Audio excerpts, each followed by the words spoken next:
Coasters, Haunts, and Dark Rides. It is Tuesday, August 12th. We have had 2 days to digest the news that came out yesterday. The news that now old Cedar Fair Parks, currently part of Six Flags, will now be charging for haunted houses in their haunt event. I released a video of all the information we had yesterday morning.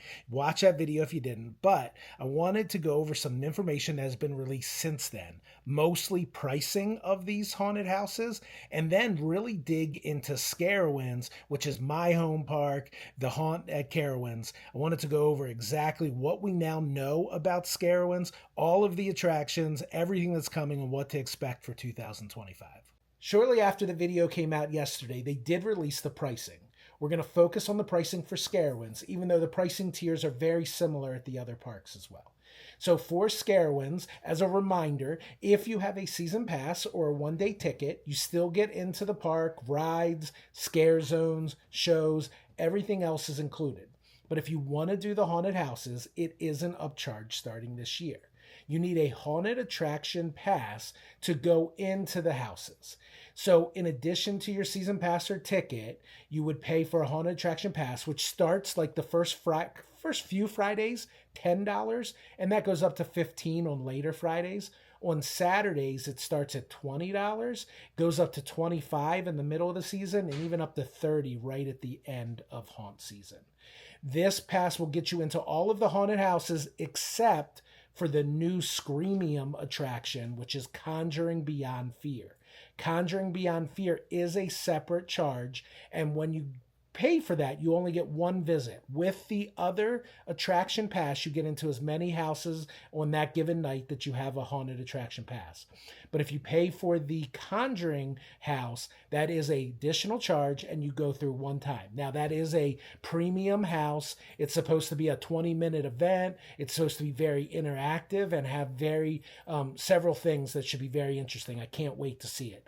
Now, that is $15 starting on Fridays. I believe on Saturdays it starts around $20.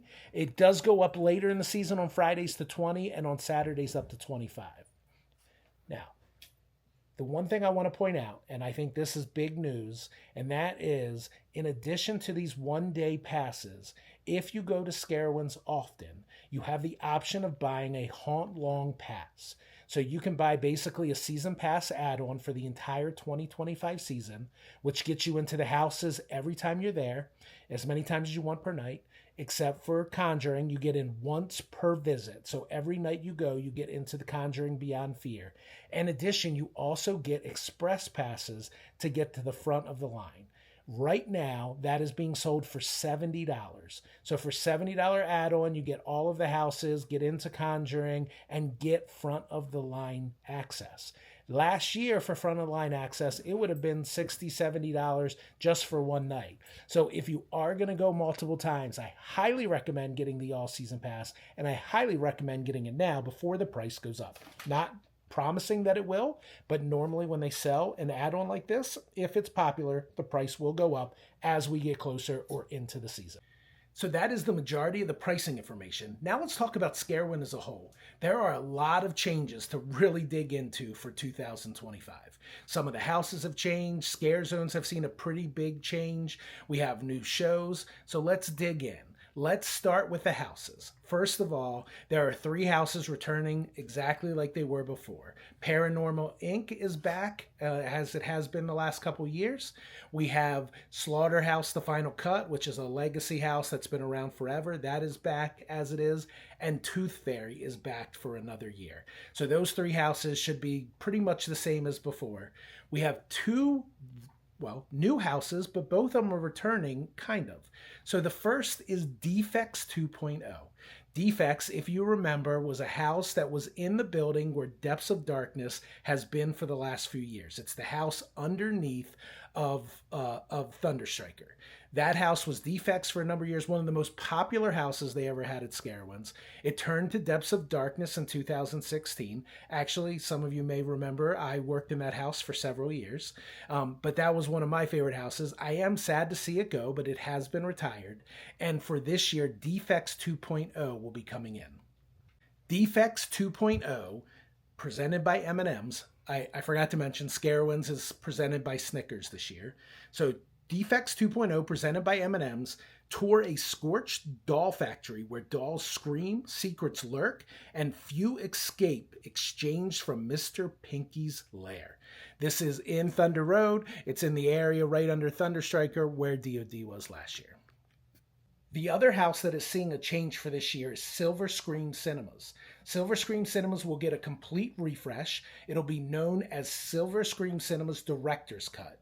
Now, we don't know a ton of details except for that the house is going to have a 25th anniversary theme to it. So what does that mean? I'm expecting that will mean that we'll see some throwbacks to other houses, old scare zones, just kind of, look over the 25 years at Scarowinds. The website says Silver Screen Studios Director's Cut presented by Skittles. Step into deadly films, scream through aliens, dodge vampires, and survive camp horrors before the credits roll. So that sounds like several of the former houses that we had over the years in 25 years of Scarowinds. I am very excited to see what they do with this house and how that turns out. That wraps up our houses, so let's talk about the scare zones. We see a lot of change in the scare zones this year. So let's start first with one that is disappearing and coming back in a different version. So back in Aeronautica Landing last year, we had just 1 year only, Lobotomy's Oddities. So now that is gone, and our kind of clown and circus area will now be in Carolina Boardwalk, which is near Carolina Cyclone, and we will have the Cleaver Brothers Sideshow of Screams. The Cleaver Brothers is watch this circus that vanished decades ago return every Halloween crawling out of the fog. I've seen this in other parks. It's the same kind of clown circus area. It has, we'll talk about shows in a second, it has a show as part of it, but that area will show up in Carolina Boardwalk. Two scare zones that are gone this year are two of the bigger, more popular legacy ones. So first of all, Bloodyard, which has been around forever, the vampire area that had been moved a couple times but ended up down there in Thrill Zone outside of Fury, that is gone for 2025. We also see Ripper's Alley, which had been a couple different things, London Terror, and then Ripper's Alley. That is also gone for this year. So we do have one new scare zone, and that scare zone will be in Thunder Road, so the area outside of Thunderstriker, probably going up towards the front of the park, but that area right outside of Thunderstriker. It's going to be Glitch. Glitch is a scare zone that will have you step into 2147's Neon Nightmare, where a rogue AI corrupts reality and cyber beings hunt while systems crash. So this will be very different than any scare zone we've had before. It's all the details we have at this point, but I can't wait to see what that looks like, especially in that area of the park where we have not had a scare zone in a very long time.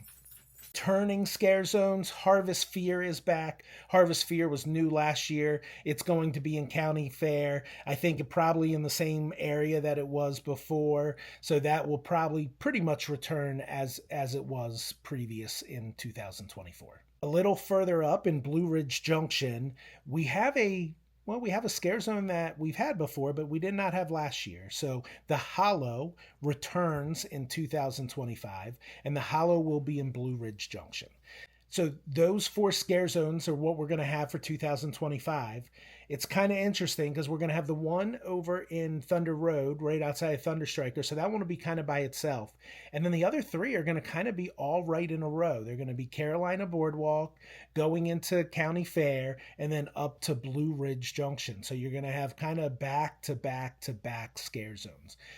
As of now, it sounds like there will be no scare zone down in the area in front of Fury where we had Bloodyard for so many years. There doesn't seem to be anything that's going to be back in Aeronautica Landing. So that's where we're looking for 2025. The last thing that we have to talk about is shows. So we have some returning shows and we have some different shows for this year as well. So the first show we have is the Bon Bons Burlesque Troupe. This is in Carolina Boardwalk. I think this is going to be very similar to what we've had the last few years in Lobotomy's Oddities and in the similar areas. Just a little different theming with the new circus area that we have. The next is kind of interesting. So The Awakening, watch monsters rise at dusk, flooding stages and streets in a terrifying, electrifying park-wide invasion.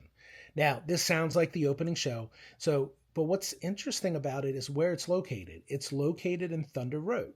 So Thunder Road, if you guys watch the videos of the show that the festival that they just recently had, they did not use the stage up front. They created a new stage right in front of Thunderstriker. They paved over that area, the lawn of Thunderstriker that we had like the skating rink before, and we used that area for a stage where they had the tents for the food. They had some other activities in there, and they had a stage where they had performers and musicians. It looks like that is going to be the stage that is used for Scarowinds this year, which is very interesting and different than having that right in the front of the park in that main stage as soon as you walked in. That should alleviate some congestion that show created right there in the front of the park. Which brings us to Depraved, which appears to be the show that we've had on the main stage. Again, it's at the Thunder Road stage. We had Queen's Ball, those kind of shows right up front. It appears that's what this is. Dance for Your Life as beats, pulse, light sprays, and techno either saves your soul or drags it in deeper. And that will again be right there in front of Thunderstriker. The next show that we have returning from last year, Wake the Dead. Wake the Dead was the first time we've had a show in the theater for Scarowinds in a number of years. It is a family stand trial through music and dance as you decide who murdered Franklin Earl Anderson Rochester. I thought it was a lot of fun last year. It's kind of a whodunit type show. It was really interesting. I'm glad it's back for this year. I can't wait to see if they kind of tweak it up a little bit, but I'm really excited it's returning. Also returning back in County Fair, so again, probably the same area in Harvest Fear where it was last year, is the Halloween Hootenanny. Dance with Rockabilly Rebels in a high-energy, ghoulish party that ignites the night with rhythm and mischief. And this is back there in the area across, above the bar that they have back in the County Fair area. So that's it for the scare zones, the houses, and the shows for 2025. So 2025 is definitely going to be a different year. The charging for houses is going to be quite different. We see some significant changes. I'm really excited for this year. I can't wait to see what they do. I'm excited for Defects coming back. I want to see how Silver Scream celebrates 25 years of Scarowinds. I'm really excited. I thought the park did a really good job last year of staffing the houses really well, and I can't wait to see that in 2025 and see how they build off of that. So I can't wait to go to Scarowinds. I can't wait to see each one of you. If you see me at Scarowinds, stop by, say hello. We're only 4 weeks away. I cannot wait. I hope to see you all at Scarowinds real soon.